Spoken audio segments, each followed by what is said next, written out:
Efesios capítulo 1, versículos del 3 al 14, por favor, búsquenlo en sus Biblias y me siguen con la lectura. Dice así la palabra del Señor.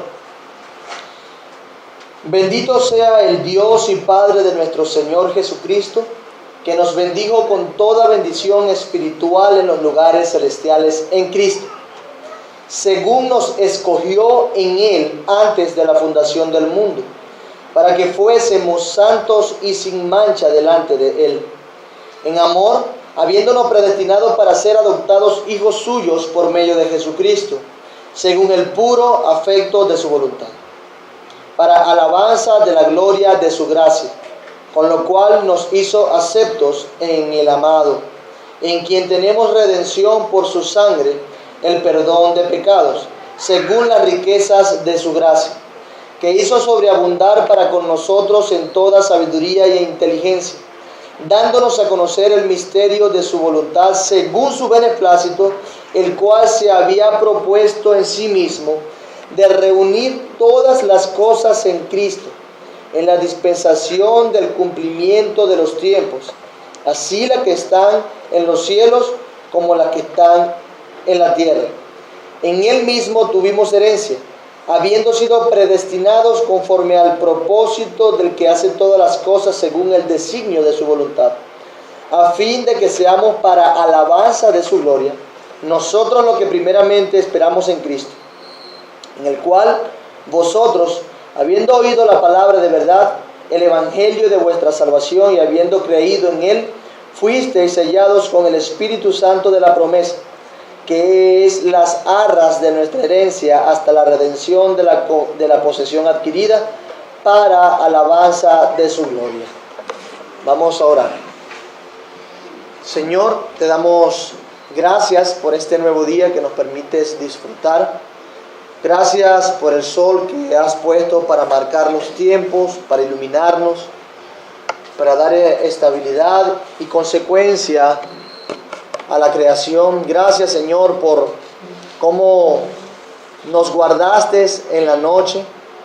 Gracias por mostrar tu misericordia, tu gracia en esos detalles que, aunque lo vemos tan común, lo tomamos tan por sentado. Debemos reconocer que es tu gracia, porque si tú decidieses retirar tu gracia de nosotros, pereceríamos. No es cualquier cosa lograr tuyo en medio de tu pueblo y en medio aún, Señor, del mundo entero que vive. Por eso que te damos gloria y honra, pero sobre todo queremos agradecerte especialmente por Cristo, por quien subsisten todas las cosas, por medio de quien fueron hechas todas las cosas y para quien fue hecho. Te damos gracias por Cristo y te alabamos porque ahora podemos percibir a la luz de la obra de Cristo con más claridad, disfrutar de tu palabra y de lo que tú has hecho, ver tus portentos, tu obrar diariamente y rendir culto, adoración a ti, Señor. Gracias por Cristo. Cristo, te bendecimos y queremos exaltarte hoy. Queremos honrarte a ti, que a través de la adoración a ti, el Dios Trino sea alabado y exaltado hoy en medio de su iglesia. Espíritu Santo, ayúdanos, dirígenos. Por favor, te lo rogamos. Y te damos gracias por revelar estas cosas al apóstol Pablo que nos edifican hoy muchísimo. Gracias por predestinarnos, gracias por escogernos, gracias porque tus planes se llevaron a cabo conforme iba pasando el tiempo. Gracias porque tú eres las arras, la garantía de nuestra herencia. Gracias, Espíritu Santo. Te bendecimos y te damos gloria y honra en Cristo Jesús. Amén. Bueno, avanzamos en nuestro tiempo de clase dominical. Bienvenidos a aquellos que nos visitan hoy. Nos honran con su presencia y espero que puedan ser muy edificados con la exposición de la palabra de Dios. ¿Qué creemos? Y estamos entonces en el capítulo de la confesión de fe que habla del pacto de Dios. Y vemos cómo esa doctrina del pacto de Dios se distribuye, se administra en diferentes pactos. Estamos considerando ¿qué párrafo del capítulo 7? Párrafo 3. Perfecto, párrafo número 3. El párrafo número 3. Vamos a leer la confesión de fe. Específicamente, vamos a leer los 3 párrafos. Dice así: toda en su confesión, los que no tengan, arrímense a uno que tenga. Dice el párrafo 1, lo leemos consecutivamente. Dice así, párrafo 1 del capítulo 7 del pacto de Dios.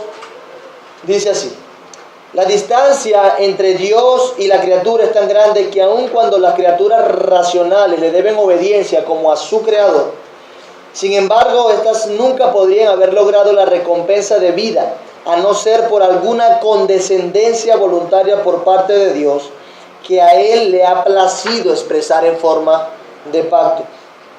Además, habiéndose el hombre acarreado la maldición de la ley por su caída, agradó al Señor hacer un pacto de gracia, en el que gratuitamente ofrece a los pecadores vida y salvación por Jesucristo, requiriéndoles la fe en Él para que puedan ser salvos y prometiendo dar su Espíritu Santo a todos aquellos que están ordenados para vida eterna, a fin de darles disposición y capacidad para creer. Este pacto se revela en el Evangelio. En primer lugar, Adán en la promesa de salvación a través de la simiente de la mujer, y luego mediante pasos adicionales hasta completarse su plena revelación en el Nuevo Testamento. Y está fundado en aquella transacción federal y eterna que hubo entre el Padre y el Hijo acerca de la redención de los elegidos. Y es únicamente a través de la gracia de este pacto como todos los descendientes del Adán caído que son salvados obtienen vida y bendita inmortalidad, siendo el hombre ahora totalmente incapaz de ser aceptado por Dios bajo aquellas condiciones en las que estuvo Adán en su estado de inocencia.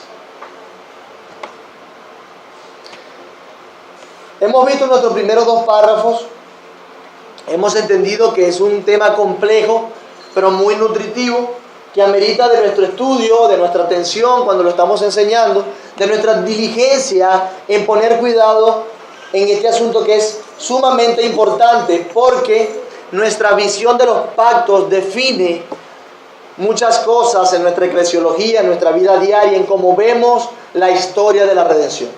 Repito, nuestra percepción de el pacto de Dios determina nuestra percepción de la historia de la redención, de lo que Dios le ha placido hacer.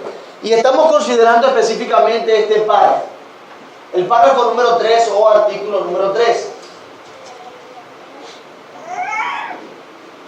Léalo, no le dé. Dice: este pacto se revela en el Evangelio. En primer lugar, a Adán la promesa de salvación a través de la simiente de la mujer, y luego mediante pasos adicionales hasta completarse su plena revelación en el Nuevo Testamento, y tiene su fundamento en aquella transacción federal y eterna que hubo entre el Padre y el Hijo acerca de la redención de los escogidos. Déjalo allí, por favor. Gracias, hermano.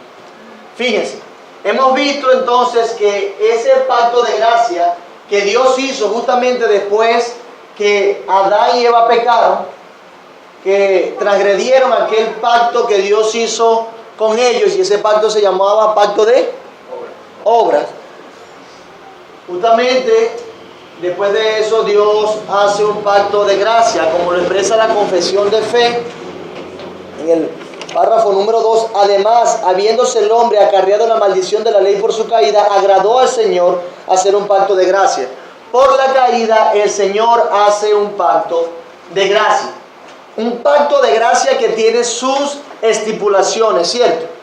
¿Qué decíamos que era un pacto? ¿Alguien lo recuerda? Un pacto. Acuerdo, convenio. Ok. Un acuerdo, un convenio.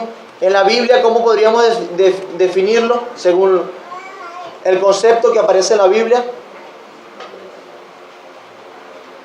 Fidel. En la Biblia aparece que el pacto no es un convenio como sucede a nivel natural humano entre dos personas, sino simplemente una decisión de Dios de acordar o proveer algo de parte unilateralmente hacia el ser humano. Excelente, gracias Fidel. Es un acuerdo inalterable y divinamente impuesto entre Dios y el hombre. Dios, como dice Fidel, lo impone y Dios estipula las condiciones de esas relaciones. Entonces, si el pacto de gracia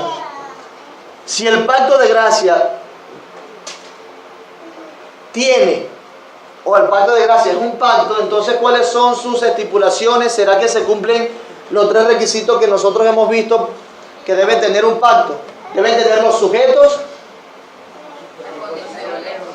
disposiciones vinculantes, relaciones, las condiciones y en tercer lugar, bendiciones. Decíamos que el pacto de gracia tiene entonces de sujetos ¿a quién? Sujetos. ¿Cómo? El hombre o Dios y la iglesia. Dios y la iglesia. Perfecto, pacto de gracia. Dios y la iglesia. ¿Cuáles son las relaciones, las disposiciones vinculantes? ¿Cómo? Arrepentimiento y fe. ¿Cuál es la bendición, la promesa? La salvación, vida eterna. Entonces tenemos que el pacto de gracia cumple esas estipulaciones: salvación y vida eterna, arrepentimiento y fe en el Evangelio de Jesucristo, y Dios y su iglesia. ¿Por qué no está involucrado todo el mundo en el pacto de gracia? ¿Ah? ¿Aguilé? Porque es una decisión de Dios escoger a los suyos. Sí, eso es una respuesta, eso es verdad. Pero a la luz del contexto de los pactos, como lo hemos estado viendo, ¿por qué todo el mundo no está incluido en ese pacto de gracia? Tiene razón, iglesia, es la base de eso. No debemos ir sencillamente a las estipulaciones. Aquellos que están incluidos en ese pacto de gracia son ¿quiénes? Aquellos que se han arrepentido y han creído. Los que creen, porque aunque hay un ofrecimiento, decíamos, universal, realmente Dios promete a través de ese pacto una redención particular, específica en cada uno, una regeneración, que es como decía, porque Dios ha estipulado de antemano quiénes son los que creen. Sin embargo, aquellos que creen, aquellos que son o han sido escogidos por Dios en la eternidad, son los que creen a ese pacto de gracia y están incluidos allí. Por eso decimos que los sujetos están definidos entre Dios y su iglesia, más nadie, porque su iglesia es la única que se arrepiente y tiene fe en el Evangelio de Jesucristo, y la iglesia es la única que va a ser salva y va a tener vida eterna, los otros no. ¿Sí? Perfecto. Entonces, cuando hablábamos del pacto de gracia, decíamos algo sumamente importante, que el pacto de gracia se revela en el Evangelio. Se revela, se da a conocer completamente, se muestra, se exhibe completamente en el Evangelio. Pero ¿cómo se hace eso? Bueno, los autores de la confesión de fe, a la luz de las Escrituras, nos dicen, en primer lugar en Adán, en la promesa de salvación, lo veíamos la semana pasada, aquella promesa de salvación contenida en las palabras de Dios en contra de la serpiente. Después, Génesis 3:15, después dice, y luego mediante pasos adicionales hasta completarse su plena revelación. Esos pasos adicionales, ¿cuáles son? Ya he respondido un par de veces. Dame chance de que los otros piensen. ¿Cuáles son esos pasos adicionales como se ha revelado el pacto de gracia? Rafael. Los pasos adicionales serían los diferentes pactos que Dios hizo. Exactamente. El transcurrir del tiempo, Dios fue dando luz y más luz y más luz. ¿Y a través de qué? De pactos. Y Dios decidió relacionarse a través del pacto. Entonces, no hay ningún ser humano en el mundo que se pueda relacionar con Dios y no sea a través de los pactos que Dios ha dicho. Sea para el bien de su alma o para el mal de su alma. Repito, ningún ser humano en el planeta puede jactarse que está fuera de una relación pactual con Dios. Ninguno, porque aún los que van a perecer en el infierno están bajo las consecuencias del pacto. Están bajo las consecuencias del pacto de obras. Aún el pacto de obras, su cabeza federal, Adán y Eva, le afecta. Y están sufriendo o van a sufrir las consecuencias de ese pacto. Y la están sufriendo también por cuanto están en una condición caída. Entonces, luego Dios va dando luz a través de la historia, no solamente en el principio, para ser breve. Sabíamos que había una simiente que venía de la mujer que iba a aplastar la cabeza de la serpiente y que la simiente de la serpiente iba a morder el calcañar de la simiente de la mujer. Sabíamos que era así, había una esperanza, pero no sabíamos quién era. No sabíamos mayores características. Si se fijan, Dios fue dando luz a través de la historia después, aún desde Noé. ¿Por qué desde Noé? Busque Génesis, por favor. Génesis, capítulo 5.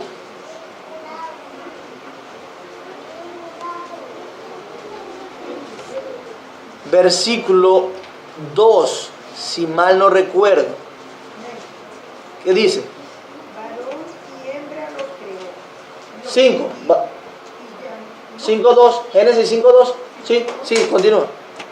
Varón y hembra los creó y los bendijo y llamó el nombre de ellos Adán, el día en que fueron creados. Ya va. Es el 5.29, gracias. 5.2, me faltó el 9 al final.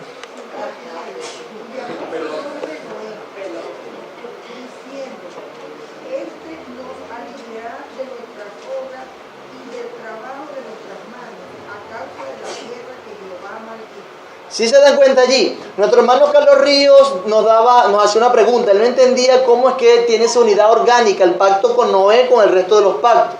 Yo se lo respondí. Pero ese versículo, estaba pensando en eso más, y ese versículo nos da claridad y queda, ya lo entendíamos mucho más claro, el hecho de que aún Noé, o mejor dicho, los padres de Noé decían que Noé iba a ser ¿quién? El que lo iba a librar ¿de qué? De la penosa labor, de las consecuencias que trajo el pecado sobre el mundo. Fíjense que aún antes de ese pacto con Noé, que Dios hizo con Noé, ya las personas tenían en mente una promesa y tenían eso que le dijo a la serpiente, estaba en su mente. Va a haber un día que va a venir uno que va a librarnos de las consecuencias del pecado de Adán y Eva. Y ellos confiaban en eso, tanto que le pusieron Noé porque dijeron, este es el que nos va a librar de eso. Si se fijan cómo la comunidad antes de Noé, porque eso eran sus padres, antes de Noé pensaba y esperaba en una promesa. En esa promesa que está en Génesis 3.15.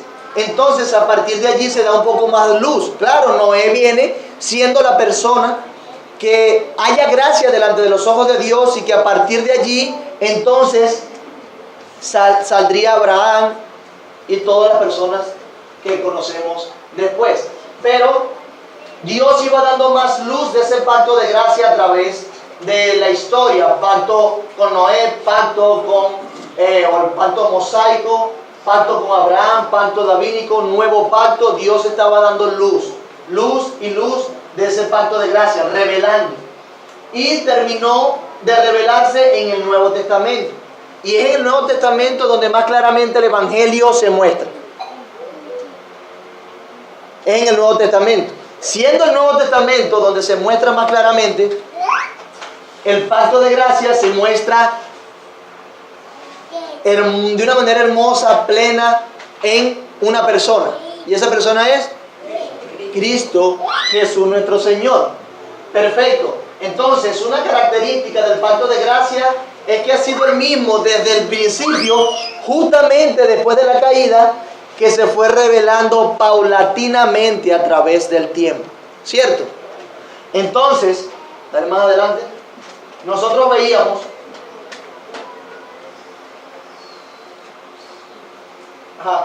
devuelvo al cuadro. Leíamos este comentario. El pacto de gracia se refiere a una verdad, dice el cuadro. Además, se refiere a una verdad bíblica íntimamente relacionada con los pactos divinos. Eso es lo que hemos estado diciendo. Esa verdad es que el camino o plan de salvación ha sido uno. Y el mismo, ¿desde cuándo? Todas las eras. ¿Por qué? Aún los padres de Noé confiaban en la promesa que le había dado Dios en el Génesis. Uno y el mismo en todas las eras del mundo. En la revelación de este plan de salvación, todos los pactos divinos estaban implícitos.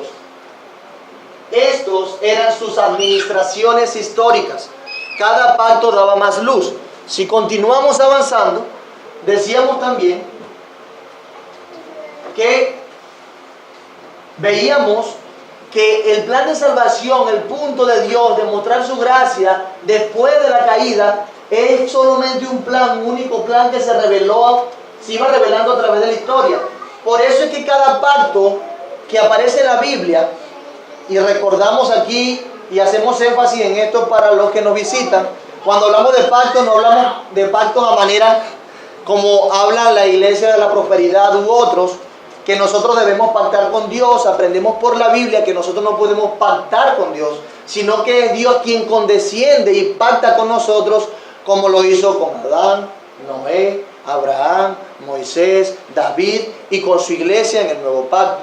Es una atribución divina. Nosotros no estamos en el mismo nivel de Dios para ponerle condiciones a Dios. Él nos las pone a nosotros. Nosotros somos las criaturas. Entonces, hablábamos de una unidad orgánica. Una unidad orgánica. ¿Qué decíamos de eso? Que los pactos dependen y surgen unos de otros. No son independientes. El dispensacionalismo presenta algo así, una independencia marcada entre pactos. Bueno, el pacto de Abraham no tiene nada que ver con el de Moisés, y el de Moisés con el de David, y el de David con el nuevo pacto. Son dispensaciones diferentes, dice el dispensacionalismo. Pero nosotros entendemos que hay una unidad orgánica. Los pactos dependen unos de los otros. Y veíamos la semana pasada que había versículos que nos decían que el pacto con Abraham y sus promesas se iban cumpliendo con el pueblo de Israel y con Moisés. Y que esas promesas, al cumplirse con Moisés, siguió avanzando la historia y vino un pacto con David. Y el buen funcionamiento, si lo podemos decir así, del pacto que Dios hizo con David, dependía de que David guardara las regulaciones del pacto mosaico. Y todo estaba vinculado. ¿Ves? Todos están unidos. Una cosa viene tras otra. De hecho, aún en la genealogía, en las descendencias, vemos cómo orgánicamente dependen y surgen unos de otros.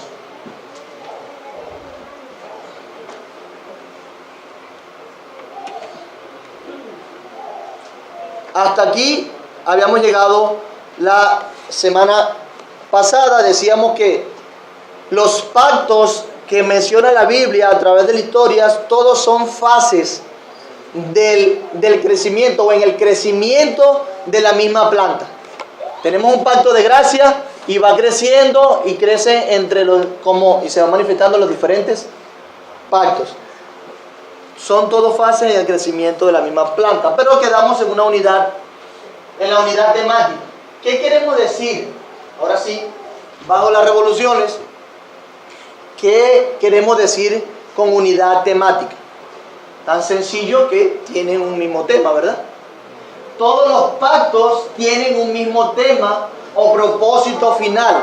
Pastor, pero los contextos fueron diferentes, con personas diferentes, en situaciones diferentes, épocas diferentes, sí, pero todos con un mismo tema o un mismo propósito final. Y el pasaje que representa mejor o resume mejor esta verdad, que le da unidad al pensamiento de Dios y la manifestación de su voluntad a través de pactos es Efesios 2:12. Busquen Efesios 2:12.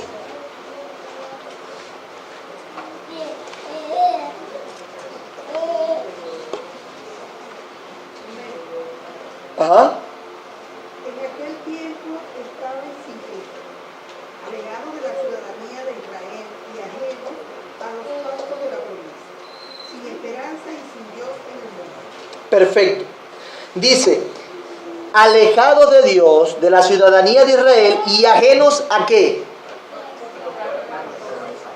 Debemos tomar cuidado de aún en qué, cómo está redactado. Dice, los pactos de la promesa. Pactos plural, promesa singular. Había una promesa desde antes, entonces que se desarrolló y se fue mostrando en diferentes pactos. Entonces hay una promesa allí. Todos los pactos eran el desarrollo histórico de una sola promesa de salvación. Todos los pactos eran el desarrollo, no entes independientes, sino un desarrollo histórico de la promesa de salvación que Dios hizo a su pueblo. Nosotros lo mencionamos brevemente, pero creo que es bueno en este contexto mencionar. La unidad temática puede verse mucho mejor en una repetida frase o tema clave que aparece en todos los pactos divinos. ¿Cuál es esa frase? ¿Cuál es ese tema clave que aparece en todos los pactos divinos? ¿Egle? Sí, pero específicamente. Nosotros lo dijimos. ¿Cuál es ese tema que aparece, esa frase que aparece en todos los pactos que Dios hizo? Yo seré vuestro Dios y vosotros seréis mi pueblo. Una relación de Dios íntima. ¿Qué es lo que Dios está diciendo? Lo mismo que antes de la caída. Yo seré vuestro Dios y ustedes serán mi pueblo. No es solamente, fíjense el énfasis de Dios, que Dios no quiere decir yo seré su Dios y no importa lo que ustedes piensen. No. Es algo recíproco.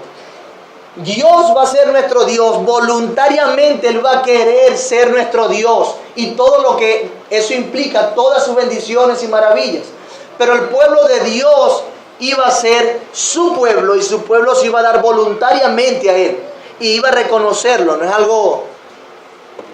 En el pacto mosaico, Dios era el pueblo de Israel, pero muchos vivían como si Dios no fuese su Dios.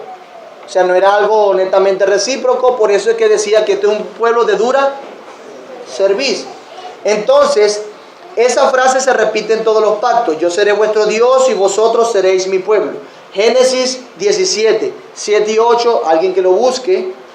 Génesis 17, 7 y 8. Éxodo 25, 8. Por favor. Otro que busque, segunda de Samuel 7, 14. Ajá, téngalo por allí. Segunda de Samuel 7, 14.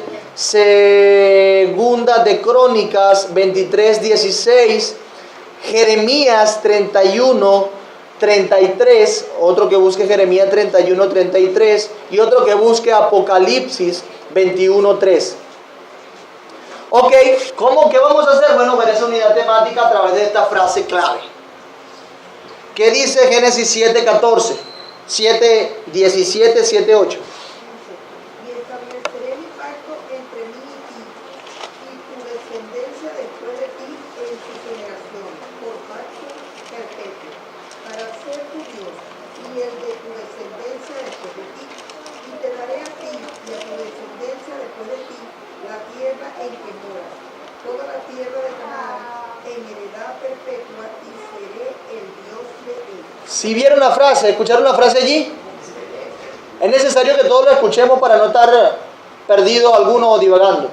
Yo seré Dios de ellos y tuyo, y ellos serán mi pueblo. Y fíjense que le da otra promesa, la promesa que habitarían ¿en dónde? ¿En qué tierra? ¿Y quiénes habitaron allí después? ¿Ah? El pueblo de Israel. En cumplimiento de la promesa que Dios le dio a Abraham y su descendencia. Perfecto. Lo vemos entonces, este es el contexto de qué pacto. ¿Qué? No, el que estamos mencionando ahora, ¿qué pacto? Sin flecha, sin flecha. Alguien que levante la mano. ¿En qué contexto se dicen estos versículos que acabamos de decir? Hermano Adrián. Y eso fue una flecha que la hace. Tu mirada se levantó así. Bueno, tengo que decir algo, es mi momento. No es. Lo que pasa es que tengo que segunda de Samuel y estamos leyendo Génesis, ¿no? Ah, ok. No, si te perdono, hermano. Ok, alguien que levante su mano, me diga el contexto. Estamos en Génesis 17. Hermano Carlos. Pacto abrahámico. Génesis 17. Ya deberíamos más o menos tener la idea en qué libro está contenido cada pacto. ¿Dónde habla la Biblia de Abraham? En Génesis. Específicamente, ¿de qué capítulo a qué capítulo? Del 15 en adelante, cuando habla del pacto. Eso lo deberíamos tener claro. Entonces, este es en el contexto del pacto abrahámico y dice que yo seré su Dios y ustedes serán mi pueblo. Éxodo 25:8. Y harán un santuario para mí y habitaré en medio de ellos. Gracias. Lo repito otra vez para que todos lo... Dice, y harán un santuario para mí y habitaré en medio de ellos. Gracias. Entonces, busquen también Éxodo 6 al 7. Por tanto, dirás a los hijos de Israel, yo soy Jehová, y yo os sacaré de debajo de las tareas pesadas de Egipto, y os libraré de su servidumbre, y os redimiré con brazos extendidos y con juicio grande. Os tomaré por mi pueblo, y seré vuestro Dios. Y vosotros sabréis que yo soy Jehová vuestro Dios, que os sacó de debajo de las tareas pesadas de Egipto. Si se fijan cómo en los dos pasajes hablan de que yo seré su Dios y ustedes serán mi pueblo. Excelente. Lo vemos en qué pacto, en qué contexto. Mosaico, excelente. Muy bien. Vamos, el otro pacto que toca es... Perfecto, con 2 de Samuel 7:14. Yo le seré a él padre, y él me será mi hijo. Y si él quiere más, yo le castigaré con varas de hombre y con azotes de hijos de hombre. Ok, busque 2 de Crónicas 23:16.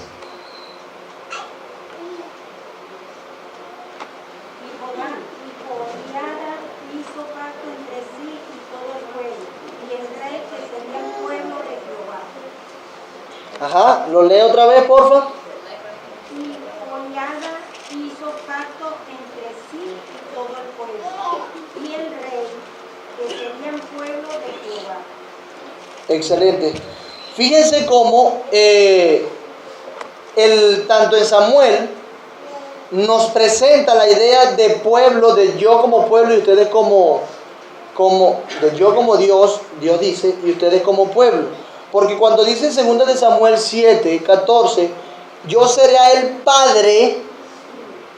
padre, hablando de quién será la promesa y de los descendientes de ese rey que vendría a imponer un reino perpetuo.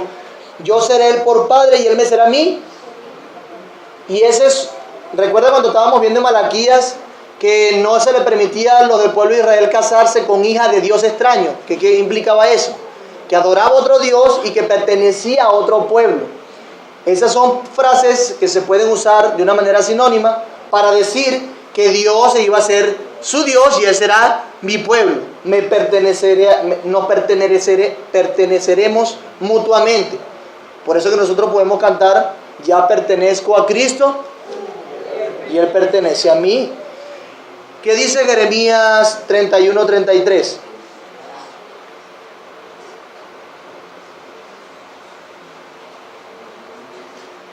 ¿Quién lo tiene? Pero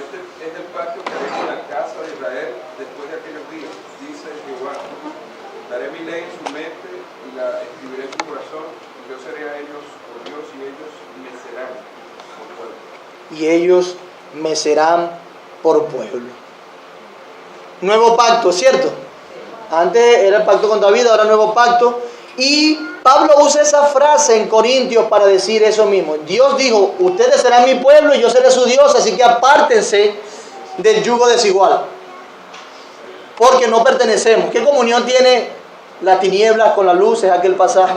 Se repite en el Nuevo Testamento. ¿Qué dice Apocalipsis 21:3? Y oí una gran voz del cielo que decía: He aquí el tabernáculo de Dios con los hombres, y Él morará con ellos, y ellos serán su pueblo, y Dios mismo estará con ellos como su Dios. Dios estará con ellos. Dios, tabernáculo de quién? ¿Tabernáculo de quién? Exactamente. Es decir, que Dios habitaría en medio de su pueblo. Pedro usa la misma metáfora, somos piedras vivas. Él será nuestro Dios y nosotros seremos con su pueblo. ¿Qué implica eso? Que Dios estará con su pueblo, y Apocalipsis dice lo mismo que dice en el Génesis. Si se fijan, de tapa a tapa, si podemos decirlo de alguna manera. Busque Juan, por favor, 1:14. Y busque Mateo 1:22-23. Ajá, y Mateo 1:23. Fíjense, bueno, léalo primero. El Evangelio, ¿verdad? Ajá. Aquel verbo fue hecho carne y habitó entre nosotros, y vimos su gloria como del unigénito del Padre, lleno de gracia y de verdad. ¿Quién habitó entre nosotros? Vimos su gloria, gloria como del unigénito del Padre. ¿A quién se refería? A Cristo. Cristo es el cumplimiento de todos los pactos. La gran promesa de todos los pactos se cumple en Cristo y en el nuevo pacto. ¿Qué dice Mateo 1:22-23? Todo esto aconteció para que se cumpliese lo dicho por el Señor, por medio del profeta, cuando dijo: He aquí, una virgen concebirá y dará a luz un hijo, y llamará su nombre Emmanuel, que traducido es Dios con nosotros. Dios con nosotros. Él será nuestro Dios y nosotros seremos su pueblo. Él habitará en medio de su pueblo. ¿Y en quién se cumple? En Cristo.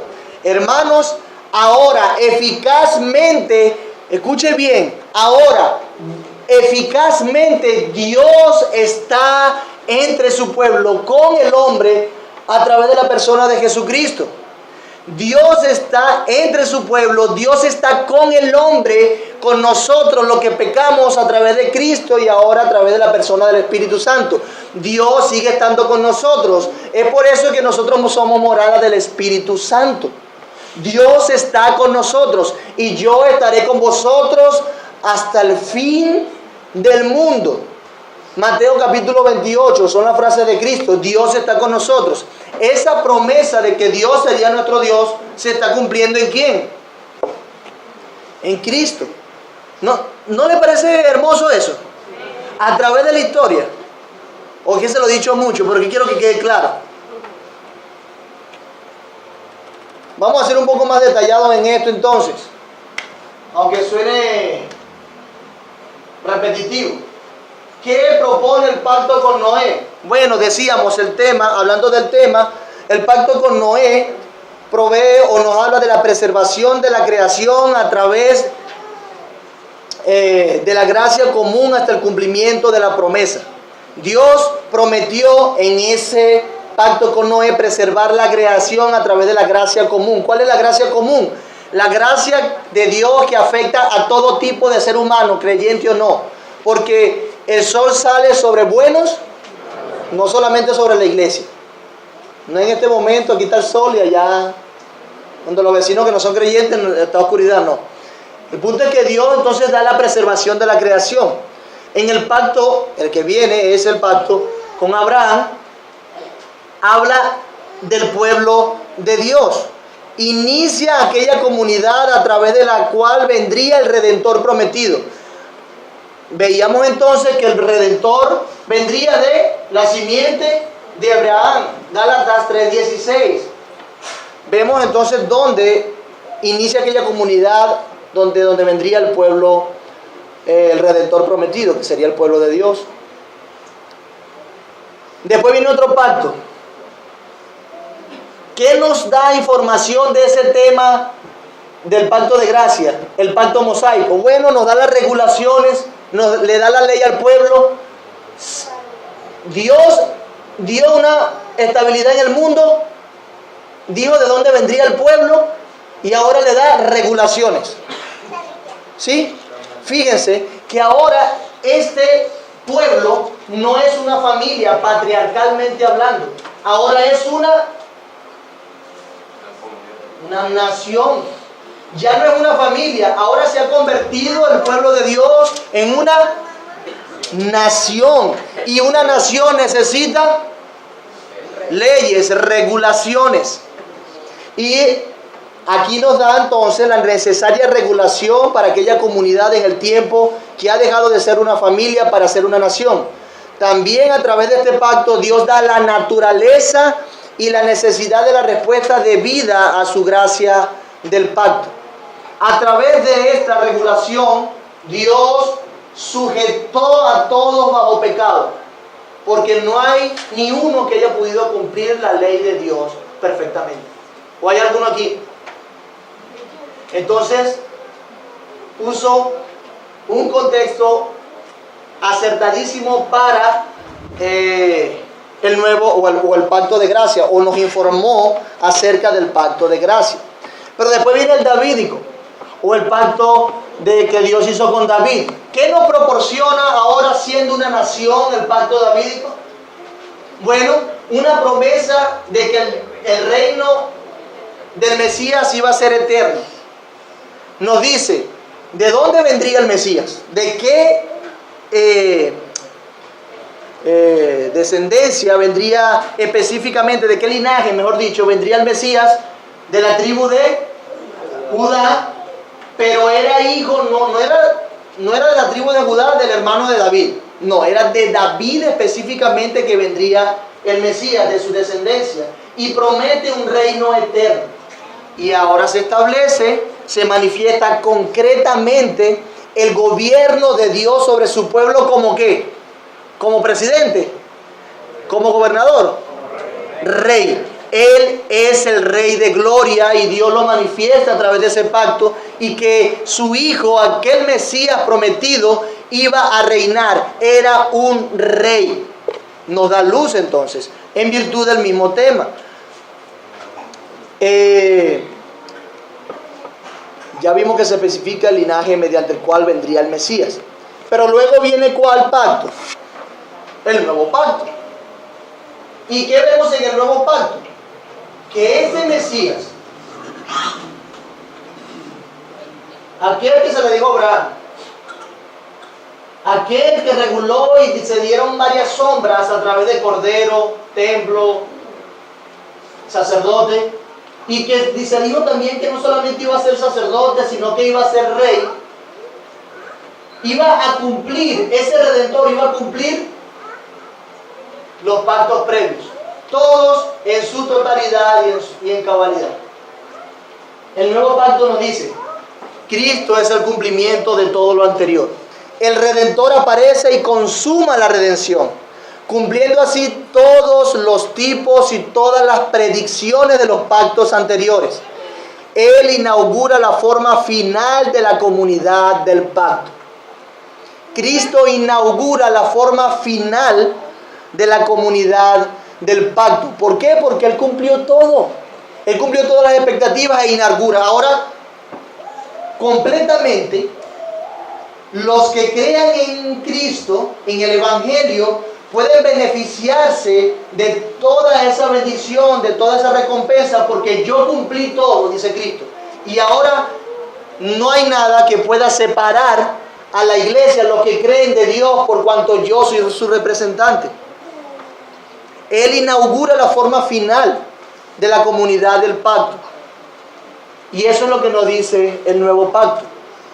Él cumple todos los pactos anteriores. Él es la simiente de la mujer. Él es la simiente de Abraham. Él cumplió la ley perfectamente de Moisés. Él es el sacerdote, el cordero. Él es el rey que iba a reinar eternamente. Y Él es aquel que iba a consumar y cumplir todos esos pactos en la cruz. Y no solamente eso, sino que iba a resucitar de los muertos para que nosotros tengamos garantía. Por cuanto Cristo resucita, su pueblo sabe que también va a resucitar. ¿Ah? Exactamente. Él es aquel cumplimiento de aquella promesa que se dio allá, que se reveló a través de pactos. Vemos a Cristo ya. Ya no hay más. Cristo, entonces, es el cumplimiento de todas las predicciones, de todos los tipos, de todas las sombras que habían en el Antiguo Testamento. Perfecto, entonces hemos hablado de la unidad orgánica y la unidad temática del pacto, de los pactos que nos dan luz acerca del pacto de gracia.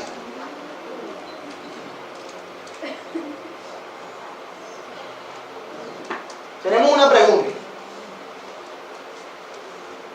que no me voy de aquí sin que le respondamos. Primero muerto.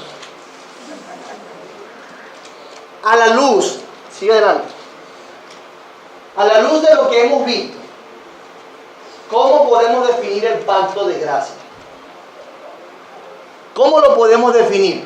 Lo hemos dicho muchas veces, pero concretamente, ¿cómo podemos definir qué es el pacto de gracia? La promesa de salvación, ¿ok? Alguien que dé un concepto un poquito más amplio, pero tiene que ver con eso indudablemente. Él captó la idea en el centro. Hermana Nancy. La primera línea es la condescendencia de Dios ¿Hacia el hombre cuál? Hacia el hombre en general. No, es bueno porque eso es excelente. Es una condescendencia de Dios hacia el hombre. Perfecto. Yo puedo decir en un sentido que sí es hacia el hombre en general. ¿Por qué? Porque es para los que creen en un sentido y los que se arrepienten. Es decir, que hay un ofrecimiento universal. Todos, Dios le ha dicho, arrepiéntanse y crean en Cristo y serán salvos. Hechos 17 dice eso cuando Pablo estaba predicándole a la gente del Areópago. Pero en una manera específica hablamos del pacto de gracia porque los beneficiarios son estrictamente su iglesia. Pero por eso le preguntaba para ver qué idea tenía. Pero sí, es la condescendencia, una condescendencia de Dios. Dios no, lo que quiere decir mi hermana con condescendencia es que Dios no se veía obligado ni tenía la necesidad de establecer un pacto donde da una promesa al hombre. Él no tenía la necesidad, pero condesciende. Ajá, ¿quién le sigue añadiendo allí? Hermana María Soledad. Es el cumplimiento de los pactos previos en Cristo para salvación de su pueblo. Ese es Cristo, el cumplimiento. Pero estamos hablando del pacto de gracia de la manifestación. ¿Sabes? Recuerda que se revela a través de la historia. Tiene que ver con eso y Cristo es quien cumple eso. Pero tiene que ver con eso exactamente. Luis.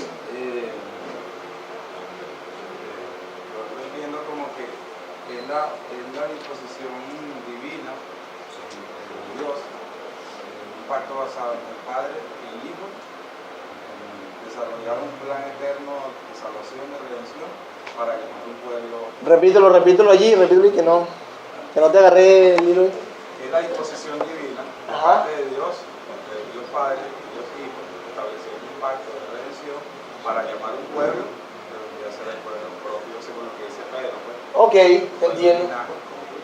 Sí.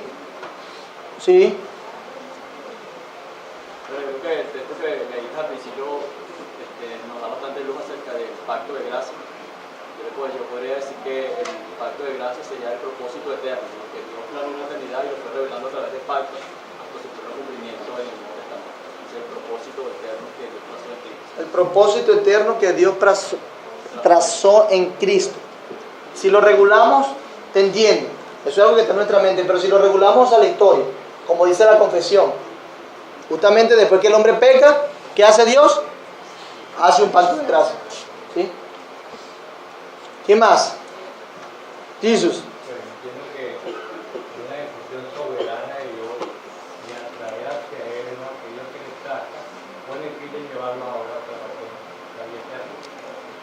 Muy bien. También va acorde a lo que hemos hablado. Ajá. Lo veo de una forma para la iglesia como la verdadera esperanza que tenemos en nuestro pueblo, porque el pacto fue para su iglesia, Ok. no fue para todo aquello que todo aquello aceptable. Pero yo, ¿verdad? Como parte de la iglesia, lo veo como la máxima esperanza. ¿Cuál es? Cristo viene a través de todo ese pacto que se hizo para levantar. Ok, excelente, esa es una implicación. Excelente. Después de la caída, como dice una canción por ahí, después de la caída, ¿quién es que queda? Pero después de la caída, la máxima esperanza que puede tener el hombre y la única de salvación es, sí, pero beneficiado a través del pacto de gracia. ¿Quién más? Recordando la confesión, hermana Elizabeth. Hablábamos que también el pacto de gracia era un plan con fundamento en el pacto intratrinitario. Excelente, y eso es lo que dice el resto del párrafo, que no lo hemos visto, pero está fundado allí, en un pacto que Dios hizo entre él, pero para no complicarle, vamos a quedar con el pacto de gracia hasta ahora. Entonces, yo le voy a dar una propuesta. Y preste atención acá porque quiero que todos los que estamos aquí podamos entender y definir esto con naturalidad. Los hermanos lo hicieron muy bien viendo eso. Pero a la luz de la misma confesión de fe, fíjense lo que yo hice sencillamente. ¿Cuál es o qué es, cómo se define el pacto de gracia? Es aquel acuerdo legal que a Dios le agradó hacer. Primero, es un acuerdo legal, ¿verdad? Porque es un pacto que a Dios le agradó hacer. Fue voluntad de Dios. Él tuvo la iniciativa. Entre Dios y su iglesia. Los sujetos definidos de un pacto. Dios y su iglesia. Después que el hombre había acarreado la maldición de la ley por su caída. ¿Cierto? Justamente después de eso. Donde gratuitamente ofrece a los pecadores vida y salvación por Jesucristo. ¿Cuáles son las disposiciones vinculantes? Requiriéndoles la fe en Él para que puedan ser salvos. ¿Sí o no? Y prometiendo promesa, recompensa.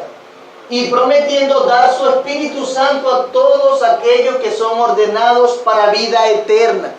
Fíjense, ¿por qué promete dar su Espíritu Santo? Porque aquella frase clave, yo seré su Dios y ustedes serán mi pueblo, implica que Dios estaría con el hombre, en relación íntima con el hombre. ¿Y cómo lo hace? A través de el Espíritu Santo. Él mora en su iglesia, particularmente en cada individuo y congregacionalmente. Y esa es la promesa, a fin de darles disposición y capacidad para creer. Y hay algo más con lo que podemos definir. Fíjense que estaban los tres asuntos que deben tener un pacto. Este pacto se revela en el Evangelio. En primer lugar, Adán en la promesa de salvación a través de la simiente de la mujer, y luego mediante pasos adicionales hasta completarse su plena revelación en el Nuevo Testamento. ¿Alguien vio lo que yo hice? Sencillo. Lo que vimos es, bueno. Eso era lo que yo iba a decir, pastor. ¿Por qué? Porque es algo que ya hemos visto. Ya lo hemos mencionado muchas veces. Una síntesis, simplemente lo que usé fue ordenar algunas palabras para que tuviesen sentido, para ponerlo todo en un solo párrafo. Volvemos a leerlo, dale atrás. ¿Qué es el pacto de gracia? Es el acuerdo legal, es un pacto. Primero, es un acuerdo legal que Dios le agradó hacer entre Dios y su iglesia, donde después de la caída del hombre, agarrarse su maldición, gratuitamente Él ofrece a los pecadores vida y salvación a través de ¿quién? Jesucristo, aquella simiente de la mujer que sabemos ahora que es Jesucristo, requiriéndole fe, disposiciones vinculantes en Él para que pueda ser salvo y prometiendo recompensa, dar su Espíritu Santo a todos aquellos que son ordenados para vida eterna. a fin de darle la disposición y capacidad para creer. Si yo recuerdo algo aquí, con respecto a prometiendo a su Espíritu Santo, recuerden aquella recompensa que tuvo que haberse ganado Adán antes de la caída. Una recompensa había en el paraíso sin que hubiese pecado. Dios prometió algo. Una maldición y una bendición. ¿Cuál era la bendición? Vida. Pero ellos tenían vida. ¿Qué vida era? Una vida eterna. Ellos eran eternos. ¿Qué vida? Sin pecado. Inmortal. La inmortalidad implica también la inmutabilidad del hombre con respecto al pecado. Dios a Adán le prometió: obedece lo que yo te digo y tendrás una relación mucho más estrecha, y Dios te daré de comer del árbol de la vida, donde no podrás pecar jamás, donde la comunión conmigo será perfecta por la eternidad y no habrá oportunidad, ninguna oportunidad de que esta comunión se rompa. Eso se lo dijeron a Adán. Y ahora Dios nos lo dice a nosotros. ¿Y cómo Dios alcanza eso tan grandioso? Que aún a un hombre sin pecado se le prometió, dándonos al Espíritu Santo. Hermanos, nosotros somos la morada del Espíritu Santo, y por eso nosotros podemos decir que ahora nos beneficiamos de aquella hermosa recompensa que aún ni siquiera Adán pudo alcanzar.